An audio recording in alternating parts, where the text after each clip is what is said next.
In a verse of a book, a scripture called the Quran, that I would suggest every human being take a chance to read.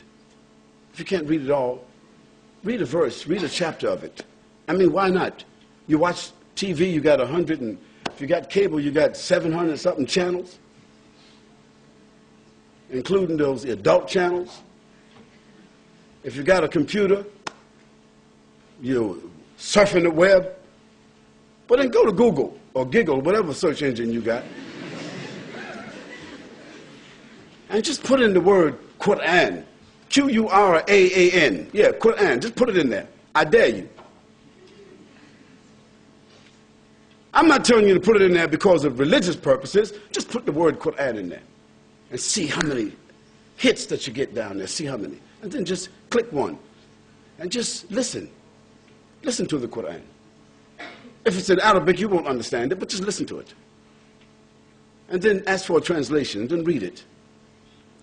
Well, in one of the chapters of the Quran, this is a book of 6,626 verses, 114 chapters, that was revealed to a man called Muhammad, the son of Abdullah, who himself claimed to be a prophet of God, like Jesus, like Moses, like Abraham, like David, like Solomon. He claimed to be a prophet. And we believe, as Muslims, that he was a prophet. We believe that this Quran was, in fact, revealed to him. This is what our belief is. You don't have to believe that, but we do.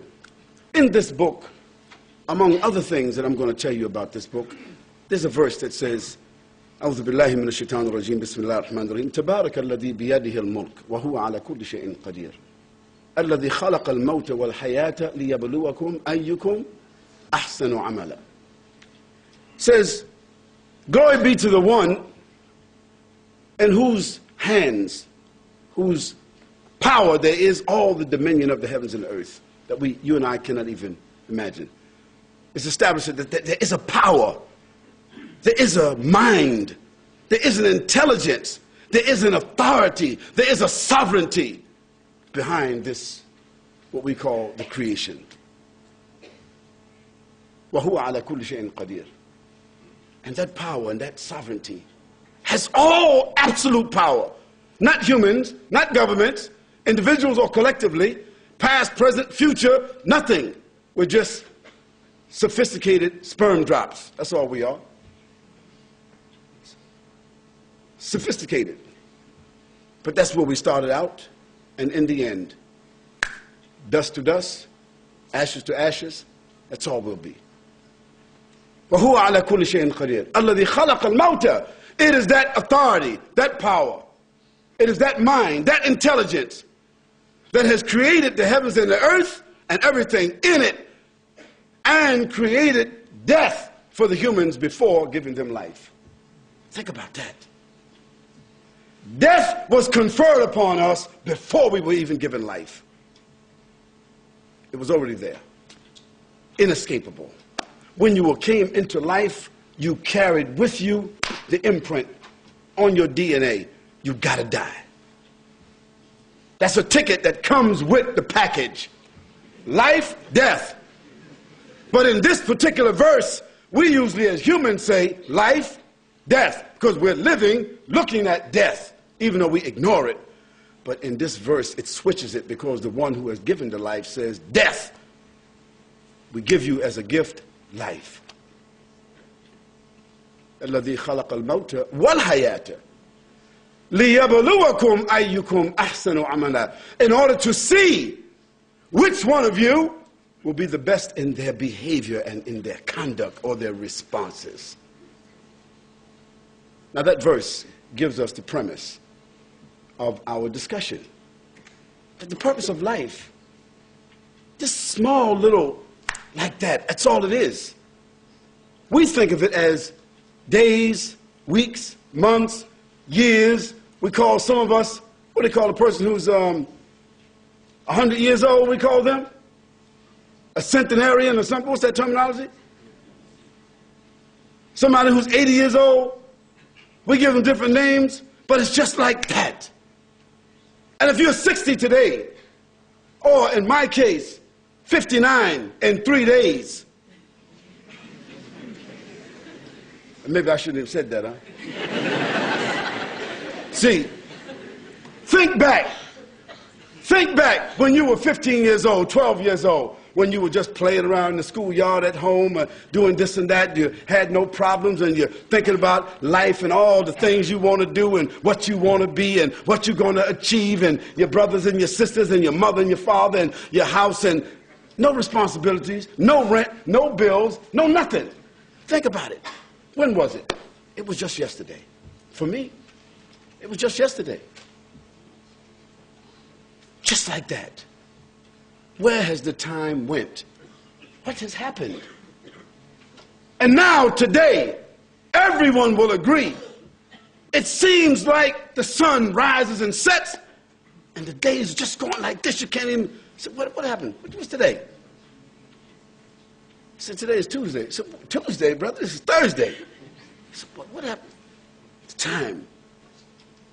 Because time is nothing but a capsule. Time is nothing but a drop of water on the windowsill, and the sun comes and it's gone. That's time.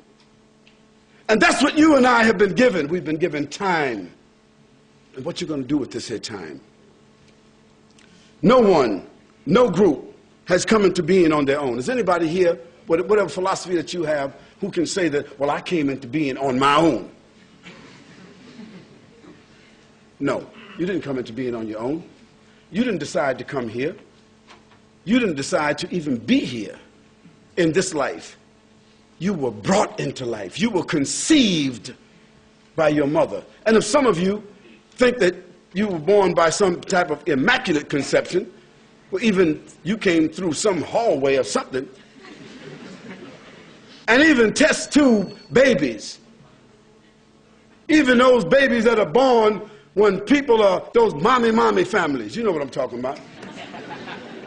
The daddy families who are buying the sperm off the internet and, you know, to have their own nuclear family. Still, they come into life not by their own determination. I say to you, that if we think about the heavens and the earth, let's think about it for a moment. Let's go macro, and then we go micro. Let's go macro for a moment. Let's go out. The earth is the third planet among, they said, 9 planets. I think they just discovered another planet. In our solar system, the earth is the third planet from the sun. And how many miles are we from the sun? Is it 93 million miles or something like that? And the earth is the only planet that has the ecosystems to sustain life. It's the only one. Because if we go to the left, Mercury, it's too hot. If we go to the right, Mars, it's too cold. The earth has the only ecosystems that support what we call life. And if there is other human beings or other higher forms of life on some other planets, only Steven Spielberg knows about it. Or that station that comes on, what's that program that comes on with that, about the aliens? Just in case you don't know it, this is all fiction.